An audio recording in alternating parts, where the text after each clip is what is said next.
Quoi qu'il arrive, amis, nous devons toujours nous en tenir à ce que le Christ Jésus nous a enseigné par sa parole et ses actes. Tout le reste n'est rien. Et nous ne devons pas le croire s'il n'est pas conforme à son enseignement et à ses actes. Il travaille donc inutilement celui qui veut aujourd'hui traiter avec Dieu comme on le faisait sous l'ancienne loi. D'ailleurs, même alors, il n'était pas permis aux premiers venus d'adresser des demandes à Dieu. Dieu, de son côté, ne répondait pas à tout le monde, mais seulement aux prêtres et aux prophètes. C'est de leur bouche que le peuple devait connaître sa loi et ses enseignements. Et si quelqu'un voulait savoir de Dieu quelque chose, il le demandait par l'intermédiaire du prêtre ou du prophète, et non directement par lui-même. Si parfois David a demandé directement quelque chose à Dieu, c'est qu'il était prophète. Or, même alors, il ne le faisait pas sans revêtir l'habit sacerdotal, comme on le voit dans le livre des rois, où il dit au prêtre Abimélec « Donne-moi l'éphod ». Et l'éphod était un des ornements les plus importants du pontife, et ce n'était qu'après s'en être revêtu qu'il consultait Dieu. D'autres fois encore, David consultait Dieu par l'intermédiaire de Nathan et des autres prophètes. C'est donc sur la parole des prophètes et des pontifes que l'on devait croire comme venant de Dieu les révélations qui étaient faites, et non point sur le jugement personnel. Ce que Dieu disait alors n'avait donc ni force ni autorité et ne pouvait inspirer une créance absolue tant qu'il n'était pas sanctionné par les pontifes et les prophètes. Dieu, en effet, aime tant avoir l'homme gouverné et dirigé par un autre homme semblable à lui, et selon la raison naturelle, qu'il veut absolument que ce qu'il nous communique surnaturellement, nous ne le donnions à comprendre, ou nous n'y donnions entière créance, ou n'ait de force et de sécurité en nous, qu'après avoir passé par ce canal humain de la bouche de l'homme.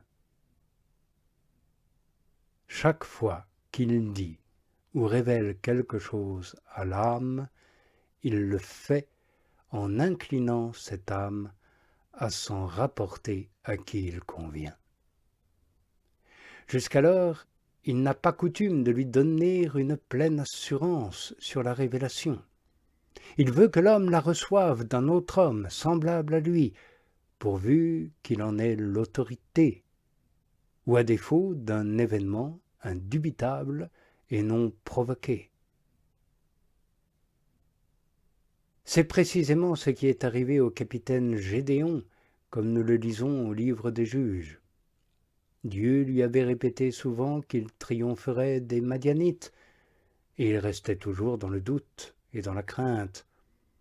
Or il garda cette faiblesse jusqu'au jour où il apprit de la bouche des hommes ce que Dieu lui avait annoncé directement. Aussi arriva-t-il que Dieu, pour dissiper ses craintes, lui dit « Lève-toi et va au camp des ennemis. Lorsque tu auras entendu leurs paroles, tes bras deviendront plus forts pour accomplir ce que je t'ai dit, et tu descendras avec plus de sécurité pour combattre. » Et l'événement justifia cette prédiction. Ayant entendu un Madianite raconter à un autre comment il avait rêvé que Gédéon les mettrait en déroute, celui-ci sentit son courage se ranimer et, plein de joie, commença le combat. Cet exemple nous montre que Dieu ne voulut pas lui donner directement une complète assurance. Il ne la lui donna par voie surnaturelle que lorsqu'elle eût été confirmée par voie naturelle. Ce qui arriva à ce sujet à Moïse est encore bien plus frappant. Dieu lui avait commandé d'aller délivrer les enfants d'Israël. Il avait fortement motivé cet ordre. Il l'avait même confirmé par le prodige, en changeant sa verge en serpent, comme aussi en couvrant et en guérissant subitement sa main de la lèpre. Néanmoins, Moïse restait si hésitant, irrésolu et timide, que Dieu se fâcha, et encore, il ne parvient pas à cette foi inébranlable qui était nécessaire dans ce cas. Il fallut que Dieu relevât son courage en lui donnant son frère Aaron. Il lui dit en effet, « Je sais que ton frère Aaron, le Lévite, est un homme éloquent. Voici qu'il vient à ta rencontre, et ton cœur tressaillira de joie. Parle-lui, fais-lui connaître mes ordres, et moi je serai sur tes lèvres et sur les siennes, afin que vous vous encouragiez mutuellement. » Et en entendant ces paroles, Moïse reprit aussitôt courage et confiance à la pensée d'être soutenu par les conseils de son frère. C'est, en effet, le propre d'une âme vraiment humble de ne pas oser traiter seul à seul avec Dieu et de ne trouver de sécurité que dans la direction et le conseil de son semblable. D'ailleurs, Dieu le veut ainsi. Car là où les âmes s'unissent pour rechercher la vérité, il se trouve lui aussi pour la leur manifester et les en convaincre par des raisons naturelles. C'est ainsi, comme il l'affirme, qu'il devait agir avec Moïse et Aaron, en dirigeant les lèvres de l'un et de l'autre.